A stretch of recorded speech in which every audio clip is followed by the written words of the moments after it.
If you've ever wanted to build a multi-million-dollar e-commerce brand, but can't even imagine what that would look like as someone with no business experience, let me introduce you to Isaac. Isaac built a brand that now sells over $600,000 a month worth of anime swords from little to no business experience background. He's just an everyday guy like you and me that had ambitious goals, worked at something over a long period of time, and has built a really, really cool business. And in this video, I'm gonna break down how he built his company to over $600,000 a month and how you can do the same for yourself. So just to get the numbers out of the way, this is a tool called shophunter.io that has pretty accurate estimations of what a brand is generating revenue wise. Usually it actually underreports a little bit, so they're probably doing well over $600,000 a month, but you can see their orders, their AOV.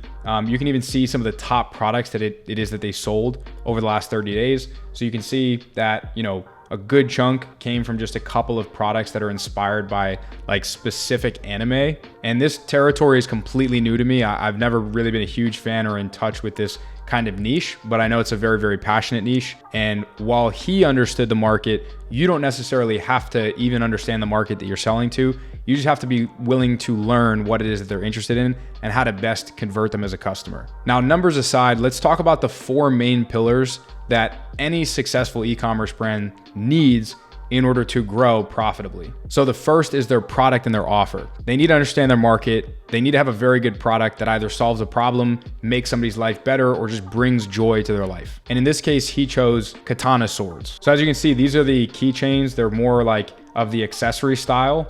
And then he actually has the big full-size katanas that sell for hundreds of dollars. Now, if I were to take a wild guess, I would imagine that his gross margins on most of these are like 70%. And now a lot of people think that if you mark up a product to the point where you have 70% gross margins, you're like scamming customers or you're unethically marking it up too much. But you have to understand that the cost to acquire customers these days and to bring their attention to your business is very, very expensive. And so those margins are actually very desirable for a business to have decent unit economics, because if you're providing value in the marketplace by making these incredible products and genuinely improving the quality of people's lives, then you deserve to have enough cushion to be able to pay yourself at the end of the day. Now, talking about why the offer is so good and why it's so compelling is because he's tapping into a market that is incredibly passionate, and he's doing things and he's introducing sales tactics just within the landing pages that any business needs to have. You need to explain why other people were satisfied with their purchase. You need to show that you have authority in the space, in the niche, and in the industry. And the most important thing above everything is you need to have superior content. And so they invest probably the most amount of money into the business, probably into their content over even things like their product development or their marketing spend. As you can see, they have some brand credibility, they have good content, they show the benefits and the features, but more importantly, they show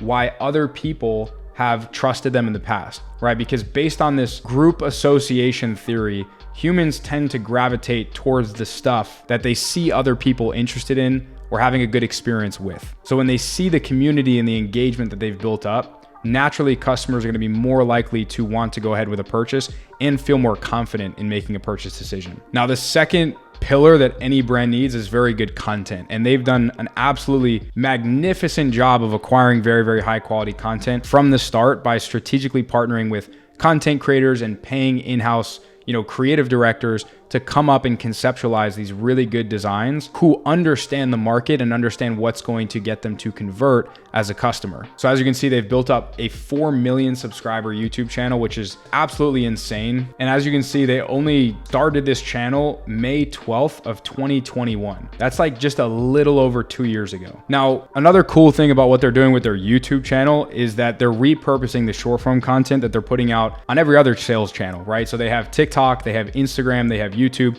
maybe they even have Facebook. And what that allows them to do is take a piece of content that they're filming and editing for one platform and just distribute it across multiple just to get that extra exposure without any additional work. And so as you can see, it's really that consistency of that short form content where they're repeatedly getting hundreds of thousands and millions of views that are likely converting people to that website to make a purchasing decision, right? So all of their social media channels act as this funnel that bring people to the website and make them more confident to buy because of how good their content is and how good their community is. Whereas their long form videos, they actually don't pay too much attention to their long form videos. As you can see, they've only uploaded a handful of videos in the last 7, 8, 9, 10 months, in the last year even, and yet they're still growing exponentially fast from their subscriber count. And they take that same approach with their TikTok, where they're consistently uploading content, high quality short form content that's curated for that platform. And they have amassed 2 million followers there. And as you guessed, they've also done the same thing on Instagram, where they've actually structured it in a very smart way. Because from the outside looking in, they're just uploading really good content. They're hoping that some of them hit in the algorithm and that they end up coming over and purchasing product from the brand. But they've actually strategically and very creatively crafted this kind of funnel, or this almost this dashboard that has examples of the product and other people that have been using them. So they actually have past examples of like promotions or restocking and just showing the products in action. Then they have a tag us section that incentivizes people to actually tag the brand if they've purchased the product, because that's essentially free promotion on those customers' social media accounts, right? The second they tag that company, they might have 3 friends that follow them that now purchase. And Mini Katana and Isaac didn't have to spend $1 to acquire those 3 new customers. Then they've built a Discord community, which I think is funny because a lot of e-commerce brands use a community like Facebook, right? But a lot of people in the anime niche are probably over on Discord, and they're maybe a little bit younger or more actively involved in communities like that. And Facebook's maybe not really their platform. And so they capitalized on that, right? They're taking the community, they're building it. And anytime they drop a new product or they need to get feedback from their customers, instead of reaching out via email, which a lot of younger people who are in the anime niche maybe don't open as frequently, they can just tap into their Discord community. And lastly, they have FAQs, which I think is incredibly smart, because before they even get to the website, you're going to naturally have customer concerns with your products, right? How long is it going to take? How do I open it? How do I treat it? How do I care for it, etc.? And generally, the faster you can address these concerns and these objections, the more confident that the customer is going to be in making that final purchasing decision. And then lastly, when it comes to their marketing, they've actually only run a little bit of paid advertising. They're not doing a whole lot on Facebook. If I were to speculate, they're probably just doing a lot of retargeting here just to capitalize, on the very, very warm customers that are likely to purchase. So they're probably getting a very high return on ad spend with very low spend. Again, that's just my guess. I can't see into their ads manager. And they're actually doing almost nothing in terms of TikTok ads. So Isaac, Mini Katana, if you guys do need TikTok advertising help,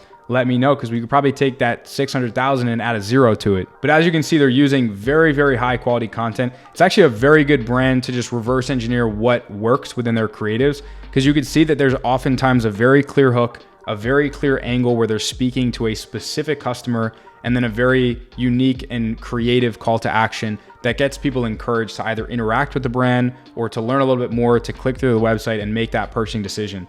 And one thing that you'll notice in common is that they're not very salesy, right? It kind of just shows the product, shows some of the benefits, but it's never really overly salesy where it's like, hey, buy this, or introducing all this scarcity and this and that. If you have a very good product and you have good content that people can really relate to and connect with, you're going to naturally convert them as customers. So just to recap, their offer, anime-inspired swords. Their content is acquired through strategic partnerships with UGC creators, micro-influencers, bigger influencers, and just content services and teams in general. Their marketing is also done through the ways that they acquire content, through those micro creators, their partnerships, their customers that are naturally promoting their products because of how good of an experience that they have with the brand. And then they sprinkle in a little bit of paid ads here and there, but probably not nearly as much as they could be spending profitably. And as far as their community building and their customer retention, they have an expansive product line, which is very, very important, because they probably follow up customers that either do purchase or don't purchase